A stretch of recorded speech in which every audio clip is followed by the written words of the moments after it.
Thank you so much for talking to the Chicago Defender today. I'm glad to be with you. So I have to ask you, now that the primary is over, what's at stake for Illinois voters as we head into the election? Well, the Republicans have nominated their most extreme candidate ever. He's pro-Trump, he's anti-choice, he's so far right-wing. This is not who Illinois is, and he doesn't represent the views of most people in Illinois. You know, we rejected Donald Trump by 17 points in 2020. We rejected Donald Trump by 16 points in 2016. And yet the Republican nominee welcomes the endorsement of Donald Trump, who's a racist, a misogynist, a twice impeached former president, who daily looks more and more like he was a traitor to our nation. And so that's the difference. You know, I've been fighting for working families for the last 4 years, trying to lift up people's wages, almost double the minimum wage in the state, more than 1 million people being lifted out of poverty as a result of that, expanding child care, making sure that we're helping people go to college, more people than ever before getting college scholarships. So there's a big difference between the Republican nominee and what I stand for. You know, Darren Bailey is too extreme for Illinois. As we're thinking about the path forward with the election, what do you want to do? Especially, we were looking at the numbers, and it seemed like younger voters, 18 to 25, did not come out in the droves that we wanted to. What can you do to reach out to, especially those younger voters, those millennial voters as you head into the election? Well, let's start with the turnout.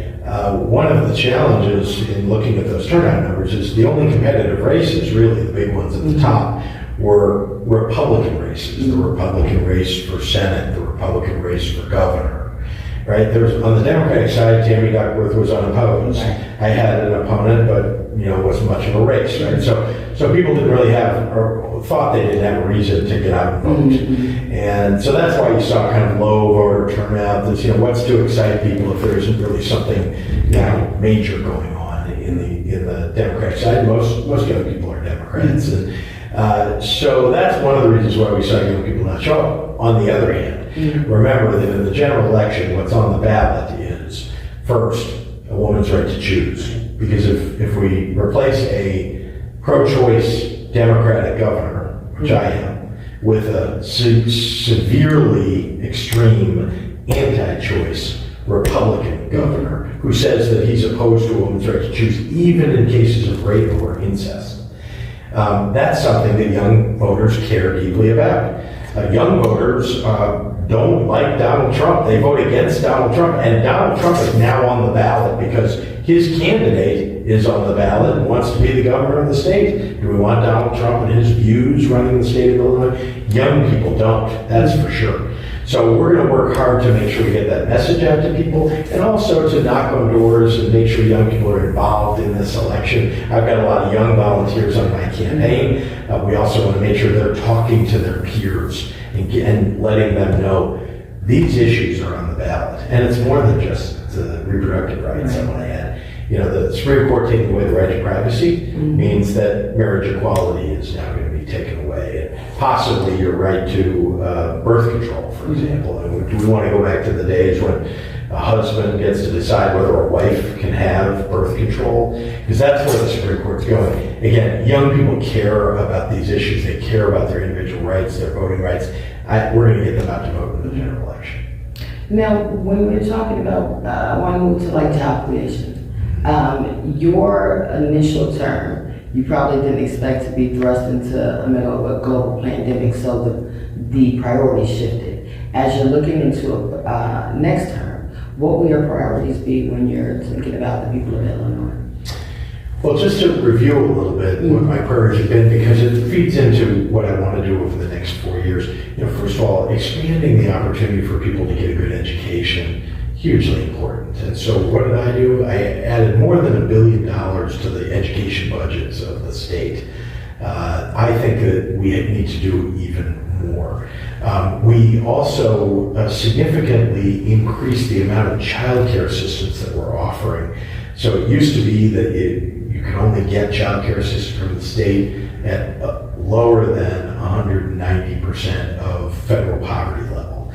I raised it to 225%, I'm taking it to 300%. That's in my next term.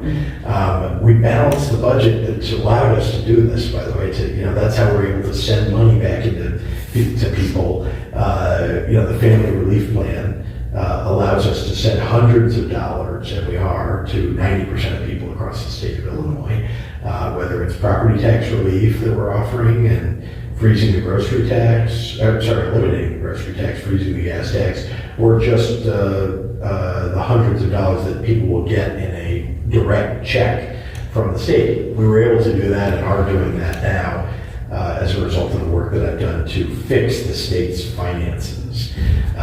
So the things that I've done over the last 4 years, and again, like building roads and airports and putting people to work building them, putting people into, particularly Black and brown people, into apprenticeship opportunities or vocational training so they can get good jobs that pay a good wage, or to go to college for free sometimes. Those are all things that I've increased over the last 4 years. What do I want to do going forward? Well, one thing I'd like to say is more of what I just talked about, right? So, I believe deeply in early childhood education and childcare, and I was doing that for 20 years before I became governor. Over the last 4 years, we've increased significantly childcare and early childhood education, $200 more million into early childhood education. Now, going forward, I think we need to do even more. Every child should have the opportunity to get preschool before they go to kindergarten. Every family should have the opportunity to get childcare available to them at no more than 7% of their income, right? So it doesn't bankrupt you to have to get childcare for your child. And that allows families to go to work, by the way, if they want to, or just get a break. Sometimes you need a break. We offered just recently 90 days of childcare for somebody who's looking for a job. That's never happened in the state of Illinois before. You want to look for a job, what are you going to do if you have a child to take care of while you're trying to look for a job? Now you can get 90 days of childcare. So think about going forward. I think everybody who wants to go to college or to junior college or community college, get vocational training or a 4-year degree, everybody at or below the median income level in the state should be able to go to college for free. That's the right thing to do, and we've been working toward it steadily. I increased the funding for college scholarships by 50% during my first term in office. We're getting there, we're getting close. So that's something I want to accomplish as well. Look, jobs, raising wages, these are things that are fundamental to the growth of our state and to what I stand for, what Democrats stand for.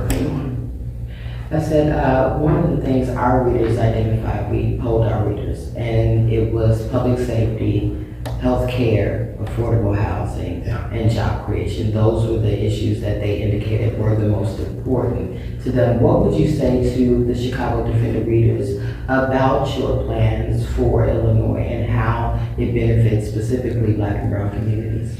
Well, I'm glad you asked. You know that the Black Caucus and I worked together. They passed the 4 pillars focused on systemic racism and eliminating it in our state. And that includes an expansion of healthcare for Black and brown communities, significantly economic development in the Black and brown community, a lot of it, and making sure that we're keeping people safe, providing criminal justice reform, as well as funding police so that they have body cameras, which is good for police to have body cameras, but also for the people that they're interacting with.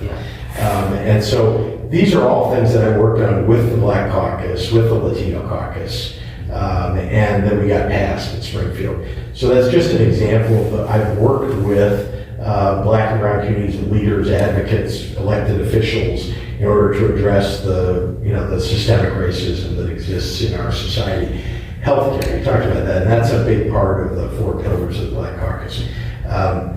Look, one of the things that the pandemic really showed us is, and it revealed to everybody, is just how disparate the providing of healthcare is for white communities versus communities of color. And in the process of that, all of us are looking to improve those healthcare systems that are addressing those communities who've been left out and left behind, which often are Black and brown communities. So expanding healthcare coverage. I added 150,000 people to the rolls of healthcare Medicaid in the state of Illinois, right? That under my predecessor, the Republican, he was letting Medicare applications sit there, Medicaid applications sit there, nobody looked at them, nobody admitted people into the system. If you don't have health care, I mean, what are you going to do? You're going to show up at an emergency room when it really becomes a problem. You want to do preventative care, you want to provide people doctors and so on. So all these things are an effort to try to address the long-term disinvestment that's occurred in Black communities. And as you know, many of the investments that we've made have really been about lifting up the creation of small businesses in Black communities, right? The creation of new opportunities, youth job employment opportunities in the Black community. One of the reasons that we passed the legalization of cannabis was because we could do three things. One is people who got arrested for low-level cannabis conviction, arrested for low-level cannabis infractions. That's been on the record for some time, right? You can't get an apartment, you can't get a job sometimes when you've got an arrest record. Mm-hmm. We expunged those. 500,000 arrest records were expunged. 20,000 people I pardoned with low-level cannabis convictions. These are people that now can have a life that they couldn't have before. And again, 70 to 80% of people are Black and brown. Mm-hmm. Unfairly, it's not like people weren't, smoking marijuana, using marijuana in the white community. It was just Black and brown people who were getting arrested for it more than anybody else. And so we've done away with that. And the money that's come from the legalization has gone back into the communities of color, those who were, the subject of and, suffered from the war on drugs. And then finally, and we've been working really hard on this over the last 2 years, it's issuing licenses to open dispensaries to Black and brown applicants so that we can create new millionaires in the Black community. And that's something that the courts have held up because people have filed suits and so on. And we now see those licenses are being issued, thank God. It's taken an awful long time. But those are just three examples within just cannabis where my focus has been on lifting up Black and brown communities and making sure that we're economically and socially helping. Mm-hmm. Well, I can't thank you enough for talking to the Chicago Defender. I really appreciate it. It's great to spend time with you. Thank you.